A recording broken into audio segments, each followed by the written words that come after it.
Assalamualaikum warahmatullahi wabarakatuh. Waalaikumsalam warahmatullahi wabarakatuh. Bagaimana keadaan kalian semuanya? Alhamdulillah sehat. Alhamdulillah sehat. Sehat walafiat semuanya. Kepada Ananda Al-Haura, silakan dipimpin doanya. Marilah teman-teman, kita mendapatkan ilmu yang bermanfaat. Kita awali pembelajaran ini dengan membaca surat Al-Fatihah bersama. Al-Fatihah.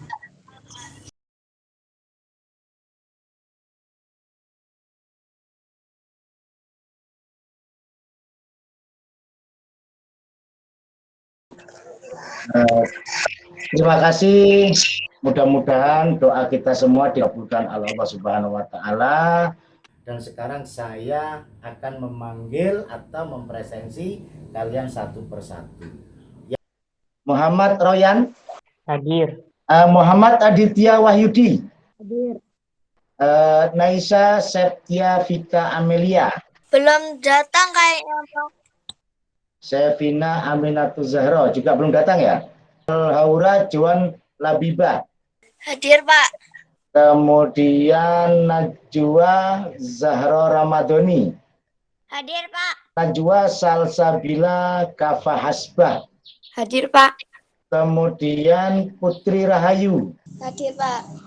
Muhammad Zafran Mirza Swandana. Hadir. Karunia. Hadir, Pak. Riza Dwi Oktaviani. Hadir, Pak. Nurul Huda Torikul Farizi. Hadir, Pak. Ahmad Khairi. Hadir, Pak. Wildan Ardiansyah. Hadir, Pak. Kemudian terakhir ini Abiyah. Hadir, Pak. Sekarang kita akan memulai pada materi yang pertama, yaitu tentang teks deskripsi. Bagi kalian semua ini, apa manfaatnya? Manfaatnya bagi Mbak Haura apa? Bisa mengenal informasi. Dari Putri memberikan informasi kepada Haura tentang keindahan alam di desanya. Akhirnya seolah-olah Haura ini tahu atau merasakan berada di tempat itu. Tujuan kita di dalam pembelajaran tes deskripsi ini, yang pertama kita nanti harus tahu atau bisa menemukan informasi isi dari teks deskripsi. Pada pembelajaran kali ini, kalian nanti diminta bisa mencapai nilai 75. Sesuai dengan mekanisme pembelajaran ini, kita akan berkumpul pada kelompok masing-masing dan nanti kita akan mendiskusikan sesuatu teks atau suatu hanya melihat pada gambar nanti biar bisa untuk dilihat. Paham ya? Bisa dilihat anak-anak? Sudah terlihat? Sudah, Pak. Teks deskripsi ini merupakan teks yang menggambarkan atau memaparkan suatu objek secara jelas dan terperinci. Jadi, pembaca seolah-olah merasakan apa yang ditulis atau dideskripsikan penulisnya. Yang jelas kita tadi dalam pembelajaran kita punya tujuan. Tes deskripsi ini juga punya tujuan. Tujuan tes deskripsi adalah menggambarkan sesuatu dengan cara merincinya secara subjektif atau melukiskan kondisi dari sudut pandang penulis. Jenis-jenis teks deskripsi. Yang pertama, teks deskripsi subjektif. Suatu teks yang mana dalam penggambaran objeknya itu berdasarkan atas kesan yang dimiliki oleh penulis dalam paragraf tersebut. Kemudian di sini ada tes deskripsi spatial. Apa sih spatial itu? Ayo, Zafran dibaca. Spatial itu apa, Zafran? Deskripsi spatial adalah dalam teks deskripsi ini objek yang dijelaskan hanya berupa benda, tempat, ruang, dan lain sebagainya. Ya. Kemudian poin yang C, tes deskripsi objektif. Dalam teks deskripsi ini penjelasan mengenai objek yang digambarkan apa adanya berdasarkan keadaan objek yang sebenarnya. Sehingga pembaca bisa membayangkan keadaan tanpa ada penambahan opini dari penulis itu sendiri. Ciri-ciri teks deskripsi ini yang pertama berisikan penggambaran atau penjelasan suatu objek menjadi topik dituliskan secara detail atau terperinci sehingga pembacanya mengerti secara jelas yang digambarkan di dalam teks. Terus kemudian pembaca seolah-olah merasakan, melihat, mendengarkan, atau mengalami langsung apa yang disajikan dalam teks itu. Kemudian menjelaskan objek berdasarkan warna, bentuk ukuran, dan ciri-ciri fisik maupun psikis objek secara detail. Struktur teks deskripsi ini identifikasi atau pernyataan umumnya berisi gambaran umum sebuah objek. Terus kemudian dari strukturnya, teks deskripsi ini memiliki yang namanya ada teks deskripsi bagian.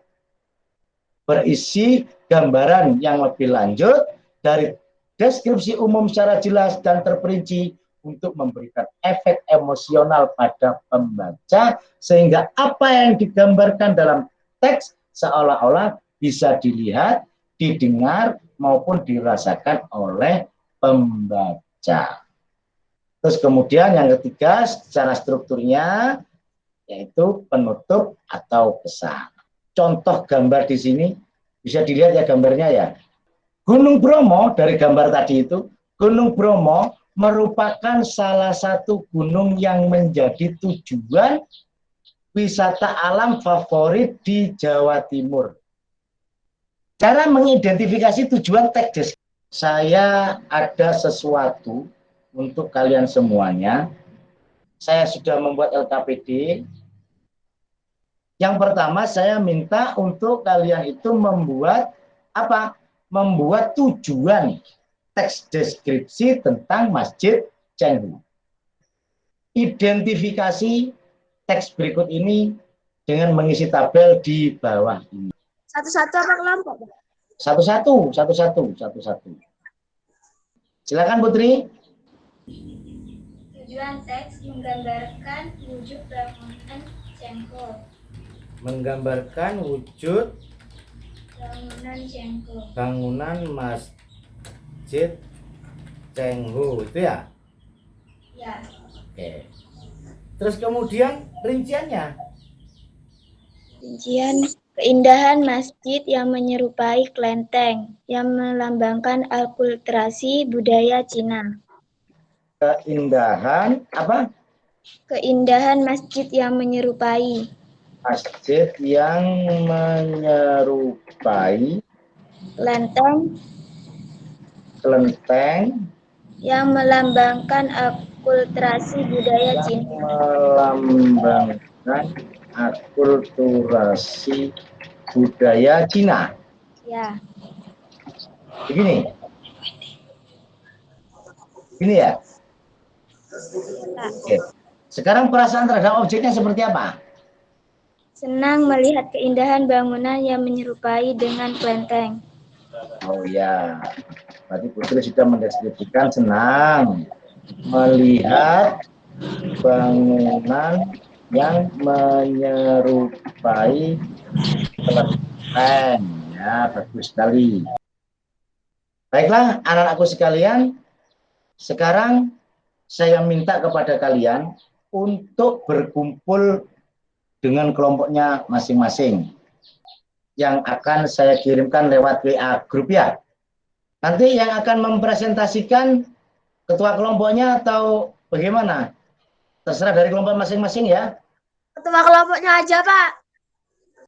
Silakan dari kelompoknya Zafran. Masjid Cengho Surabaya adalah masjid bernuansa Muslim Tionghoa yang berlokasi di Jalan Gading, Ketabang, Genteng, Surabaya. Masjid Cengho ialah bangunan masjid yang menyerupai kelenteng. Sudah, Pak? Ya, bagus sekali. Terus kemudian kelompok 2, ini kelompok 2 Putri Rahayu. Masjid Muhammad Cengho Surabaya berwujud bangunan masjid yang menyerupai kelenteng, rumah ibadah umat Tridharma. Letaknya di area kompleks gedung serbaguna PT Pembina Imam Tauhid Islam, Jawa Timur, Jalan Gading nomor 5, di belakang Taman Makam Pahlawan Kusuma Bangsa, Surabaya. Masjid ini berdiri di atas tanah seluas 21 kali 11 meter persegi, dengan luas bangunan utama 11 kali 9 meter persegi. Bangunan ini memiliki 8 sisi. Silakan untuk kelompok ketiga, kelompoknya Aditya. Nama masjid ini merupakan bentuk penghormatan pada Laksamana Cheng Ho. Laksamana Cina yang beragama Islam. Dalam perjalanannya di kawasan Asia Tenggara, Cheng Ho bukan hanya berdagang dan menjalin sahabatan, juga menyebarkan agama Islam. Iya, pintar sekali ternyata. Oke, sekarang kelompok 4. Silakan kelompok 4. Masjid Cengho salah satu masjid yang berada di Surabaya, yaitu Masjid Cengho. Nama masjid ini merupakan bentuk penghormatan pada Cengho Laksamana asal Tiongkok yang beragama Islam pada abad 15. Pada masa dinasti Ming 1368-1643. Orang Tionghoa dari Yaman mulai berdatangan untuk menyebarkan agama Islam, terutama di Pulau Jawa, untuk mengenang perjuangan dan dakwah Laksamana Cheng Ho dan warga Tionghoa Muslim yang juga ingin memiliki sebuah masjid dengan cara Tionghoa. Maka pada Oktober 2012 didirikan masjid Tionghoa ini. Ya, gitu ya. Oke, anak-anakku sekalian, perlu diingat lagi, di awal tadi sudah saya sampaikan pengertian teks deskripsi, terus kemudian ada jenis-jenis teks deskripsi, terus kemudian ada ciri-ciri teks deskripsi, terus kemudian ada contoh-contoh dari teks deskripsi. Paham ya? Oke, kalau begitu saya akan memberikan tugas atau PR, pekerjaan rumah. Yang pertama, satu, kalian harus melihat keindahan alam di sekitar kalian. Yang kedua, deskripsikan sekolahmu. Tadi yang sudah menjawab di LKPD yang pertama tentang tujuan pembelajaran tadi siapa ya? Putri kayaknya tadi ya? Ya. Putri yang menjawab ya? Ya. Selamat untuk Putri. Putri akan mendapatkan hadiah. Oke, kasih aplaus untuk Putri. Oke, anak-anakku, mudah-mudahan kita semuanya senantiasa oleh Allah Subhanahu wa Ta'ala mendapatkan barokah dan manfaat di dalam pembelajaran kali ini. Mudah-mudahan kalian semuanya tetap mendapatkan ilmu yang bermanfaat bagi orang tua kalian yang telah mencarikan rezeki untuk di jalan menuju kepada pencarian ilmu ini atau menuntut ilmu ini. Mudah-mudahan oleh Allah juga diberikan rezeki yang melimpah, rezeki yang barokah, supaya ilmu yang bermanfaat dan rezeki yang barokah tersebut bisa membawa kita kepada surganya Allah. Amin, Allahumma amin. Baiklah anak-anakku sekalian, kita cukupkan pada materi pada pertemuan kali ini untuk kita membaca doa, yaitu ditutup dengan membaca surat Al-Asri bersama-sama. Silakan dipimpin lagi oleh Haura. Marilah teman-teman supaya kita menyelesaikan pelajaran ini. Marilah kita membacakan surat Al-Asri bersama-sama. Bismillahirrahmanirrahim. Wal asr.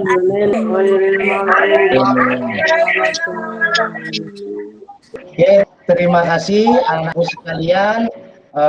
Wallahul muwaffiq ila aqwamit thoriq. Kita bisa bertemu lagi di pertemuan yang datang. Assalamualaikum warahmatullahi wabarakatuh. Waalaikumsalam. Waalaikumsalam warahmatullahi wabarakatuh. Wabarakatuh.